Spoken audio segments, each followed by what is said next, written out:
कभी कभी लाइफ में हमारे सामने ऐसी सिचुएशंस खड़ी हो जाती है जिनसे लड़ना मुश्किल होता चला जाता है। हालात हमारे कुछ ऐसे हो जाते हैं मानो सब कुछ खत्म हो गया हो। दूर दूर तक सिर्फ अंधेरा ही अंधेरा दिखाई देता है। कुछ समझ नहीं आता कि ऐसी सिचुएशंस में करें तो करें क्या। और कई बार तो ऐसी सिचुएशंस में क्विट करने का मन करता है।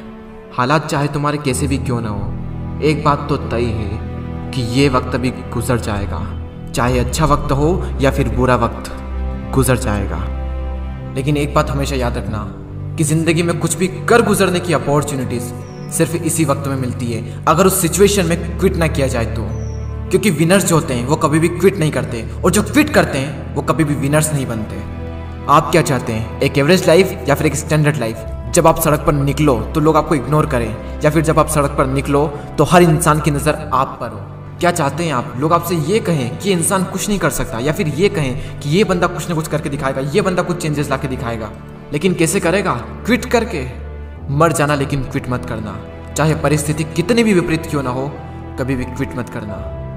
आपका समय आज बुरा है, कल और बुरा होगा, लेकिन परसों आपकी जीत होगी। लेकिन सिर्फ शर्त इतनी सी है कि आप उस सिचुएशन में टिके रहो और क्विट ना करो। ये प्रकृति चाहती है कि हम इन परिस्थितियों से लड़े, संघर्ष करें, ताकि हम और मजबूत बन सके।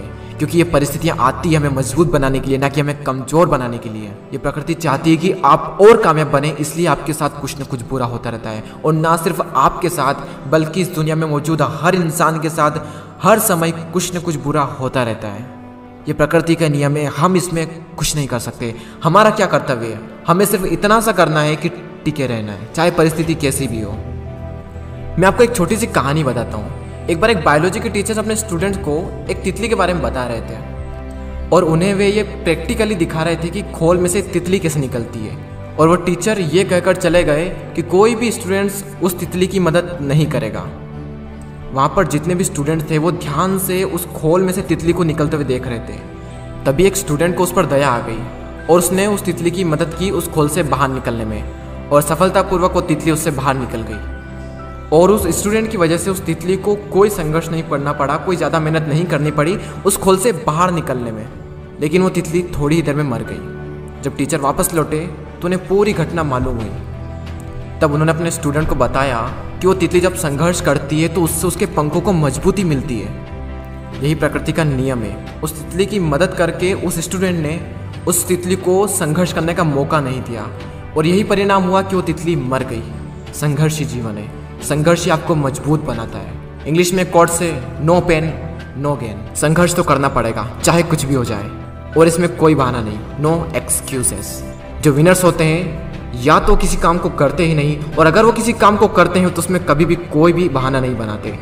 और जो लूजर्स होते हैं वो किसी भी काम को करेंगे तो हर किसी में बहाना बना देंगे। अगर वो चाहें तो बहाना बनाने पर पूरी एक बुक लिख सकते हैं। मेरी तो किस्मत ही खराब है, मेरे साथ ही ऐसा क्यों होता है, मेरी एज बहुत कम है, मेरी हाइट बहुत कम है, मैं काला हूँ, मैं सुंदर नहीं हूँ, लोग मुझे पसंद नहीं करते, मैं ज़्यादा पढ़ा लिखा नहीं हूँ, मेरे पास टाइम नहीं है, मेरी आवाज़ अच्छी नहीं है, मेरे पास ये नहीं है, मेरे पास वो नहीं है, काश ऐसा होता, काश वैसा होता। देखो जो जैसा है वो वैसा है। ना तो आज तक कुछ बदला है और ना ही कभी कुछ बदलने वाला है, तब तक जब तक कि आप अपने आप को नहीं बदल लेते। जब भी अंदर से ऐसी फीलिंग्स आए, जब भी बहाना बनाने का मन करे, अपने आप से जोर से चीख के चिल्ला के अपने आप से कहें नो एक्सक्यूजेस। कोई बहाना नहीं। जहाँ पर भी आप काम करते हैं, जहाँ पर भी आप पढ़ाई करते हैं, जो भी आपका वर्क प्लेस है, वहाँ पर कागज पर लिखकर चिपका दें नो एक्सक्यूजेस। कोई बहाना नहीं। मैंने भी अपने वर्क प्लेस पर ये लिख रखा है नो एक्सक्यूजेस। और आज से आप भी कसम खा लें कि कभी भी जिंदगी में बहाना नहीं बनाएंगे।